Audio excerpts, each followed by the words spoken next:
ইরানের সরাসরি সামরিক হস্তক্ষেপ না করতে যুক্তরাষ্ট্রকে সতর্ক করে দিয়েছে রাশিয়া।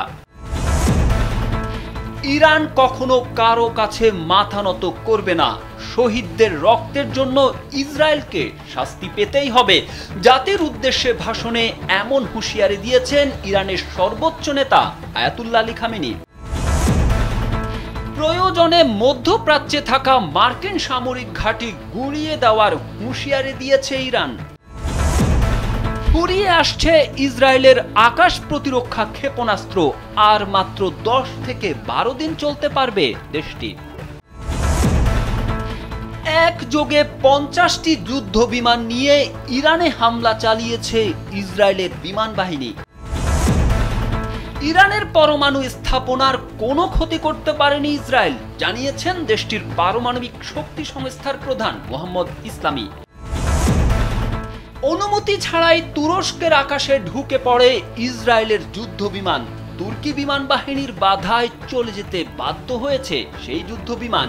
এদিকে তুরস্কের সংসদে ইসরায়েলকে তুলোধুনো করেছেন দেশটির সংসদ সদস্যরা।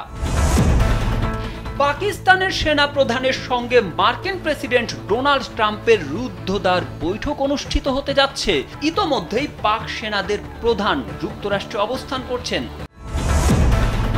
সম্মান হারানোর আগেই যুক্তরাষ্ট্রকে ইতিহাস থেকে শিক্ষা নিতে বললেন চীনের প্রেসিডেন্ট শি জিনপিং। যুদ্ধ থামাতে এগিয়ে আসছেন পুতিন। দুই দেশের মধ্যে তিনি সমঝোতা করতে প্রস্তুত। ইরান ইসরায়েল নিয়ে আজকের শীর্ষ 10 নিউজের এবার জানুন বিস্তারিত। খেলা শুরু করেছে ইসরায়েল, সেই খেলা শেষ করছে ইরান। মাঝে ঢুকে পড়েছেন মার্কিন প্রেসিডেন্ট ডোনাল্ড ট্রাম্প। তবে তাকে সুবিধা করতে দেয়নি চীন ও রাশিয়া। চীনা প্রেসিডেন্ট শি জিনপিং ও রুশ প্রেসিডেন্ট ভ্লাদিমির পুতিনের চোখ রাঙানিতে এখন অনেকটাই কোণঠাসা যুক্তরাষ্ট্র। এবার দাবার ছকে আরেক চাল দিলেন পুতিন, আর তাতেই খেলা জমে ক্ষীর। ইরানের দীর্ঘদিনের মিত্র রাশিয়া, সেই রাশিয়ার সঙ্গেই চলতি বছরের শুরুতে 20 বছরের প্রতিরক্ষা চুক্তি করে ইরান। এবার সেই বন্ধু পড়েছে বিপদে। ইসরায়েলের হামলা আর আমেরিকার হুমকি, এই দুয়ের মাঝে পড়ে তেহরান যখন চিরেচাপটা হবার জোগাড়, ঠিক তখন রাশিয়া জানিয়েছে তেহরানের কিছু হলে বিপদ ঘিরে ধরবে ওয়াশিংটনকেও। রাশিয়ার উপপররাষ্ট্রমন্ত্রী সের্গেই রিয়াবকভ বুধবার সতর্ক করে দিয়ে বলেন, ইসরায়েলকে আমেরিকা সরাসরি সামরিক সহায়তা দিলে মধ্যপ্রাচ্যের পরিস্থিতি অস্থিতিশীল হয়ে উঠতে পারে। দেশ দুটির মধ্যে 6 দিন ধরে চলা আকাশ যুদ্ধের মধ্যে এমন মন্তব্য করলেন রুশ উপপররাষ্ট্রমন্ত্রী।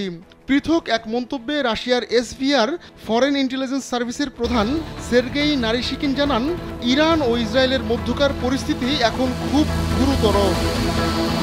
মুহুর্মুহু ক্ষেপণাস্ত্র হামলা চালিয়ে ইসরায়েলকে তছনছ করে দিচ্ছে ইরান। আতঙ্কিত ইসরায়েলিরা বাংকারে লুকিয়েছে। তবে বসে নেই ইসরায়েলি সেনারাও, তারাও ড্রোন এবং বিমান হামলার পাশাপাশি মিসাইল ছুটছে।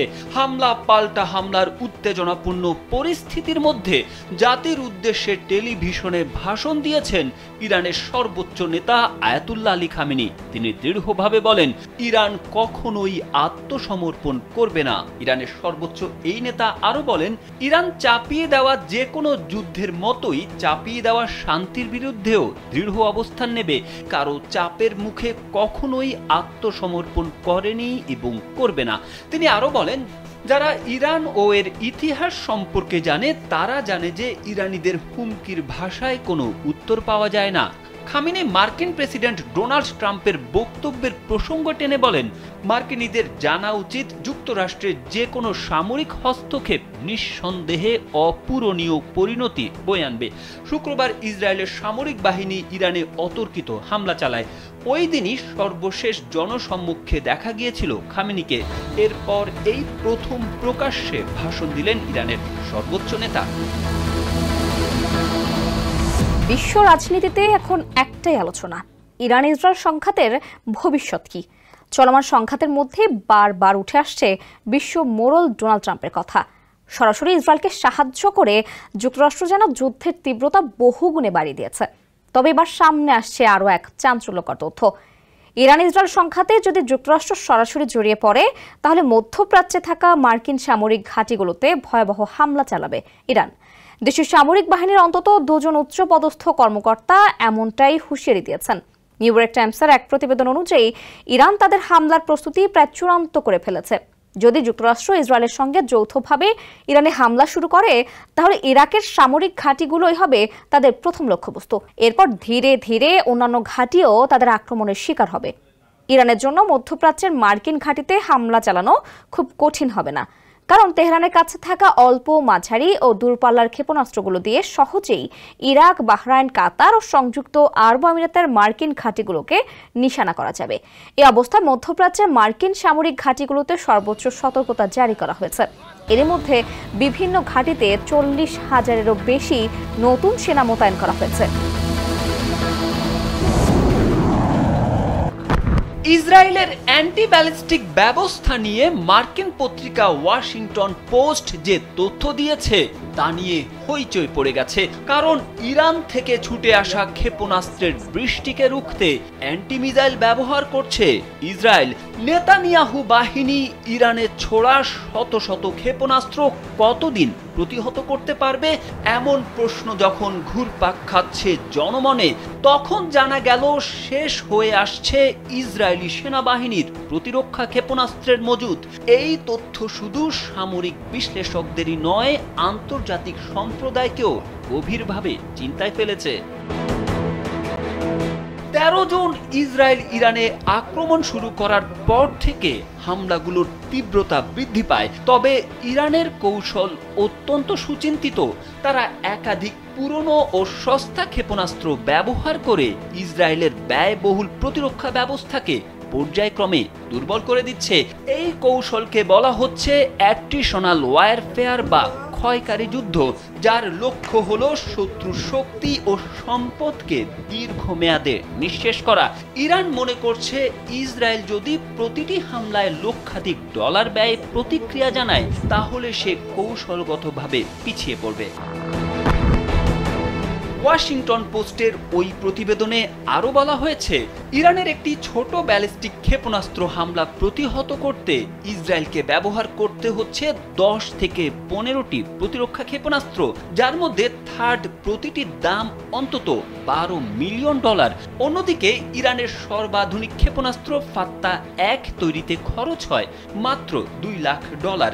একটি ফাত্তা প্রতিরোধে ইসরায়েলকে প্রায় $144 মিলিয়ন খরচ করতে হয়, যা অর্থনৈতিকভাবে দীর্ঘমেয়াদে অসম্ভব হয়ে উঠতে পারে। ফলে ইসরায়েলের প্রতিরক্ষা সক্ষমতা সময়ের সঙ্গে সঙ্গে দুর্বল হয়ে পড়ার আশঙ্কা জোরালো হয়েছে। ওয়াশিংটন পোস্ট আশঙ্কা প্রকাশ করেছে, ইরান যদি এই হারেই হামলা চালিয়ে যায় তাহলে 2 সপ্তাহের মধ্যেই ইসরায়েলের আকাশ প্রতিরক্ষা ব্যবস্থা ভেঙে পড়তে পারে এবং তারা ইরানের আরও উন্নত সলিড ব্যালিস্টিক ক্ষেপণাস্ত্রের বিরুদ্ধে অসহায় হয়ে উঠবে। তারেক আহমেদ, কালবেলা। মধ্যপ্রাচ্যের আকাশে এখন যুদ্ধের ঘনঘটা। ইরান আর ইসরায়েলের মধ্যে হামলা পাল্টা হামলা যেন এক মুহূর্তের জন্য থামছে না। দুদেশই একের পর এক আঘাত হানছে, আর এর ফলে পুরো অঞ্চল জুড়ে উত্তেজনা চরমে। প্রতিশোধ নেওয়ার শপথ থেকে এক কদমও পিছু হটতে নারাজ ইরান। ইসরায়েলও চায় মধ্যপ্রাচ্যে তাকে যেন কেউ চ্যালেঞ্জ করতে না পারে। বুধবার ইসরায়েলের মিসাইল প্রতিরক্ষা ব্যবস্থা ভেদ করে ইরানের অত্যাধুনিক ফাতা মিসাইল। এরপরই ইরানের রেভলিউশনারি গার্ড বাহিনী IRGC দাবি করে ইসরায়েলের আকাশ এখন তাদের দখলে, কিন্তু চিত্র পাল্টে যায় মুহূর্তের মধ্যেই। দ্য টাইমস অফ ইসরায়েলের প্রতিবেদন অনুযায়ী ইসরায়েলের এক ঝাঁক যুদ্ধ বিমান প্রবেশ করে ইরানের রাজধানী তেহরানে। রাতভর বিমান বাহিনীর জেটগুলো তেহরানে সেন্ট্রিফিউজ উৎপাদন কেন্দ্র এবং অস্ত্র কারখানাগুলোতে আঘাত হানে। ইসরায়েলের সামরিক বাহিনী জানায়, রাতভর অভিযানে 50টিরও বেশি জেট অংশ নেয়। ইসরায়েলের এক প্রতিরক্ষা বাহিনী এই দাবি করেছে। তারা জানিয়েছে তেহরানের যে সেন্ট্রিফিউজ উৎপাদন কেন্দ্রে তারা হামলা করেছে সেটি আসলে পারমাণবিক অস্ত্র তৈরির উদ্দেশ্যে ইউরেনিয়াম সমৃদ্ধকরণের পরিধি এবং গতি বাড়ানোর জন্য ব্যবহৃত হচ্ছিল। এমনকি গুড়িয়ে দেওয়া অস্ত্র উৎপাদন কারখানায় ইরান ইসরায়েলের দিকে নিক্ষেপ করা সারফেস টু সারফেস মিসাইলের কাঁচামাল ও উপাদান তৈরি করত। শুধু তাই নয়, বিমানকে লক্ষ্য করে আঘাত হানার জন্য ডিজাইন করা সারফেস টু এয়ার মিসাইলের সিস্টেম ও উপাদান তৈরির সুবিধাও এই কারখানায় ছিল বলে আইডিএফ দাবি করেছে। ইরানের পরমাণু স্থাপনায় বেশ কয়েক দফায় হামলা চালিয়েছে ইসরায়েল। তবে দেশটির এই হামলায় ইরানের পরমাণু স্থাপনার কিছুই হয়নি বলে জানিয়েছেন ইরানের পরমাণু শক্তি সংস্থা AEOIU এর প্রধান মোহাম্মদ ইসলামি। বুধবার সংবাদ মাধ্যম তাসনিম নিউজ এজেন্সির এক প্রতিবেদনে তথ্য জানানো হয়েছে। AEOI প্রধান বলেন, দেশের পারমাণবিক স্থাপনাগুলো ভালো অবস্থায় রয়েছে। তিনি সংস্থার কর্মীদের উচ্চ মনোবলের প্রশংসা করে বলেন, আমাদের কর্মীরা তাদের দায়িত্বে অবিচল রয়েছে এবং নিজ নিজ দুর্গে অবস্থান করে কাজ চালিয়ে যাচ্ছে। ইসলামি বলেন, ইরানি জনগণের মধ্যে গর্ব ও শক্তি গভীরভাবে প্রথিত। তারা কখনো শক্তির কাছে নতি স্বীকার করেনি বা আত্মসমর্পণ করেনি। তিনি শত্রুপক্ষের প্রতি স্পষ্ট বার্তা দিয়ে বলেন, সামরিক আগ্রাসনের মাধ্যমে ইরানের বিরুদ্ধে কোনো সাফল্য অর্জন করা সম্ভব নয়। এর আগে গেল 13 জুন ভোরে ইসরায়েল ইরানের বিরুদ্ধে আগ্রাসী যুদ্ধ শুরু করে। দেশটির চালানো হামলায় সামরিক ও পারমাণবিক স্থাপনার পাশাপাশি আবাসিক এলাকাও লক্ষ্যবস্তু করা হয়। এই হামলায় ইরানের মধ্যাঞ্চলীয় ইস্পাহান প্রদেশের নাতানজ পারমাণবিক স্থাপনা ক্ষতিগ্রস্ত হয়েছে এবং কয়েক ডজন সামরিক কমান্ডার, পরমাণু বিজ্ঞানী ও বেসামরিক নাগরিক নিহত হয়েছেন। গাজায় গণহত্যা এবং কোনো ধরনের উস্কানি ছাড়াই ইরানে হামলা চালানো ইসরায়েলের তীব্র নিন্দা জানিয়ে তুরস্কের পার্লামেন্টে একটি প্রস্তাব গৃহীত হয়েছে। সংসদের স্পিকার নুমান কুর্তুলমুশ স্বাক্ষরিত ওই প্রস্তাবে বলা হয়েছে, ইসরায়েলের দীর্ঘদিনের অবৈধ দখলদারিত্ব ও গণহত্যার নীতিগুলোর দিকে গভীর নজর রাখছে তুর্কি পার্লামেন্ট, যা কেবল এই অঞ্চলেই নয়, সারা বিশ্বের জন্য হুমকির। তুর্কি গণমাধ্যম হুরিয়াতের প্রতিবেদনে বিষয়টি তুলে ধরা হয়। পার্লামেন্টের ওই প্রস্তাবে গাজার ওপর চালানো হামলাগুলোর কথা তুলে ধরা হয়। একই সঙ্গে ইরানের ওপর হামলা দেখিয়ে দেয় ইসরায়েল সরকার একটি আঞ্চলিক সংঘাতের কৌশল অনুসরণ করছে, যা শান্তি নষ্টের উদ্দেশ্যে পরিচালিত। গাজায় গণহত্যার পর ইসরায়েলি সরকার ও সেনাবাহিনী নতুন করে আরেকটি মানবতা বিরোধী অপরাধ করেছে। ইরানে সামরিক অভিযান চালিয়ে আঞ্চলিক উত্তেজনা আরও বাড়িয়েছে তারা, যা বড় পরিসরে যুদ্ধের ঝুঁকি সৃষ্টি করছে। এই হামলা আন্তর্জাতিক সহযোগিতা এবং পরমাণু আলোচনা প্রক্রিয়ার বিরুদ্ধে একটি উস্কানি ও হুমকিমূলক পদক্ষেপ। এটি স্পষ্ট যে আঞ্চলিক যুদ্ধের মূল হোতা হিসেবে কাজ করছে ইসরায়েল। মধ্যপ্রাচ্য জুড়ে যখন উত্তেজনা চরমে, ঠিক সেই সময় ইরানের পার্শ্ববর্তী দেশ পাকিস্তানের সেনাপ্রধান ফিল্ড মার্শাল আসিম মুনিরকে ডেকেছেন মার্কিন প্রেসিডেন্ট ডোনাল্ড ট্রাম্প। ইসরায়েলি ইরানে অভিযান শুরুর পর 15 জুন পাকিস্তানের প্রতিরক্ষা মন্ত্রী খাজা আসিফ ইসরায়েলের বিরুদ্ধে সব মুসলিম রাষ্ট্রকে এক হওয়ার আহ্বান জানিয়েছিলেন। তিনি এই আহ্বান জানানোর 3 দিনের মধ্যে দেশটির সেনাপ্রধানকে বৈঠকে ডাকল ট্রাম্প প্রশাসন। বুধবার স্থানীয় সময় দুপুর 1টার দিকে হোয়াইট হাউসের ক্যাবিনেট রুমে হবে এ বৈঠক। যুক্তরাষ্ট্রের পররাষ্ট্রমন্ত্রী ও প্রেসিডেন্টের নিরাপত্তা বিষয়ক উপদেষ্টা মার্কো রুবিও এবং প্রতিরক্ষা মন্ত্রী পিট হেগসেথও বৈঠকে থাকবেন। শিডিউল অনুযায়ী বৈঠকের পর পাকিস্তানের সেনাপ্রধানের সঙ্গে মধ্যাহ্নভোজ সারবেন তারা। এক বিবৃতিতে এই তথ্য জানিয়েছে হোয়াইট হাউস। ভারতীয় সংবাদ মাধ্যম এনডিটিভি এক প্রতিবেদনে এই তথ্য জানিয়েছে। হোয়াইট হাউস সূত্রের বরাত দিয়ে প্রতিবেদনে বলা হয়েছে, পাকিস্তানের সঙ্গে সীমান্ত আছে ইরানের। ইরান এবং ইসরায়েলের চলমান সংঘাতে পাকিস্তান যেন কোনোভাবেই জড়িয়ে না পড়ে, সেই বার্তা দিতেই ফিল্ড মার্শালকে বৈঠক ও মধ্যাহ্নভোজে রেখেছেন ট্রাম্প। এছাড়া যদি ইরানের সঙ্গে যুক্তরাষ্ট্রের যুদ্ধ শুরু হয়ে যায়, সেক্ষেত্রে তেহরান যেন ইসলামাবাদ থেকে কোনো সুবিধা না পায়, সেই বার্তাও আসিম মুনিকে দিতে চায় ট্রাম্প প্রশাসন। ইরানে হস্তক্ষেপ সহজভাবে নিচ্ছে না চীন। দেশটির পররাষ্ট্র মন্ত্রণালয় স্পষ্টভাবে সেটি বিশ্বকে জানিয়ে দিয়েছে। এবার চীনা প্রেসিডেন্ট শি জিনপিং ও যুক্তরাষ্ট্রের হম্বিতম্বির বিরুদ্ধে মন্তব্য করেছেন। সম্মান হারানোর আগেই যুক্তরাষ্ট্রকে শিক্ষা নিতে তিনি আহ্বান জানিয়েছেন। মঙ্গলবার এক্স বার্তায় শি বলেন, বিশ্ব যুক্তরাষ্ট্র ছাড়াই এগিয়ে যেতে পারে। ইতিহাসের রেফারেন্স টেনে তিনি লেখেন, 100 বছর আগে বিশ্ব বাণিজ্যে আধিপত্য বিস্তার করে ব্রিটিশ সাম্রাজ্যবাদীরা।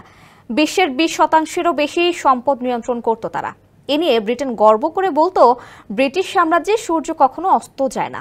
200 বছর আগে ফ্রান্স ইউরোপের মঞ্চে প্রভাব বিস্তার করেছিল। এর সেনাবাহিনী ভয়ের কারণ হয়ে উঠেছিল। এর সংস্কৃতি ঈর্ষার বিষয় ছিল। নেপোলিয়ন নিজেকে অমর ঘোষণা করেছিলেন। 400 বছর আগে স্প্যানিশ রাজত্ব ম্যানিলা থেকে মেক্সিকো পর্যন্ত শাসন করেছিল। এর ধনরাশি বহনকারী জাহাজগুলো রূপো ও রেশমে ভরা ছিল। রাজারা ভেবেছিলেন তাদের গৌরব চিরস্থায়ী হবে। প্রতিটি সাম্রাজ্য নিজেকে অপরিহার্য বলে ঘোষণা করেছিল। প্রতিটি শেষ পর্যন্ত ম্লান হয়ে গেছে। সে আরও লিখেন, ক্ষমতা হ্রাস পায়, প্রভাব স্থানান্তরিত হয়, বৈধতা মুহূর্তেই মরে যায় যখন এটি অর্জনের পরিবর্তে ধারণা করে নেওয়া হয়। প্রতিটি পতনশীল সাম্রাজ্য অতীত থেকে শিখতে দেরি করেছে। আমেরিকা যদি বিশ্বের সম্মান হারায়, তবে তারাও সেই দেরিতেই শিখবে। বিশ্ব এগিয়ে যায় সব সময়। অন্য পোস্টে সে লিখেন, যুক্তরাষ্ট্র মধ্যপ্রাচ্যে যুদ্ধ ও পুলিশি কার্যক্রমে $8 ট্রিলিয়ন ব্যয় করেছে। হাজার হাজার আমেরিকান সৈন্য মারা গেছে বা গুরুতরভাবে আহত হয়েছে। অন্যপক্ষে লাখ লাখ মানুষ মারা গেছে। ইরান ও ইসরায়েলের সংঘাত দ্রুত বন্ধের আহ্বান জানিয়ে মধ্যস্থতা করার আগ্রহ প্রকাশ করেছেন রুশ প্রেসিডেন্ট ভ্লাদিমির পুতিন। সংযুক্ত আরব আমিরাতের প্রেসিডেন্ট মোহাম্মদ বিন জায়েদ আল নাহিয়ানের সঙ্গে টেলিফোন আলাপে এমন প্রস্তাব দেন তিনি। রাশিয়ার রাষ্ট্রীয় বার্তা সংস্থা তাস এজেন্সির বরাত দিয়ে আল জাজিরা জানিয়েছে, দুই নেতাই গভীর উদ্বেগ ও দ্রুত সমাধানের প্রয়োজনীয়তা নিয়ে আলোচনা করেছেন। তিনি আমিরাতের প্রেসিডেন্টকে এই ইস্যুতে অন্যান্য আঞ্চলিক নেতাদের সঙ্গে তার আলোচনার বিষয়েও অবহিত করেন। বিশ্লেষকদের মতে, ইউক্রেন যুদ্ধে জড়িত থাকা সত্ত্বেও মধ্যপ্রাচ্যে কূটনৈতিক সক্রিয়তা বাড়াচ্ছে রাশিয়া। ভ্লাদিমির পুতিনের এই পদক্ষেপ আন্তর্জাতিকভাবে রাশিয়ার প্রভাব বজায় রাখার কৌশল হিসেবেও দেখা হচ্ছে। এর আগে গেল 13 জুন ভোরে ইসরায়েল ইরানের বিরুদ্ধে আগ্রাসী যুদ্ধ শুরু করে। দেশটির চালানো হামলায় সামরিক ও পারমাণবিক স্থাপনার পাশাপাশি আবাসিক এলাকাও লক্ষ্যবস্তু করা হয়। এই হামলায় ইরানের মধ্যাঞ্চলীয় ইস্পাহান প্রদেশের নাতানজ পারমাণবিক স্থাপনা ক্ষতিগ্রস্ত হয়েছে এবং কয়েক ডজন সামরিক কমান্ডার, পরমাণু বিজ্ঞানী ও বেসামরিক নাগরিক নিহত হয়েছেন।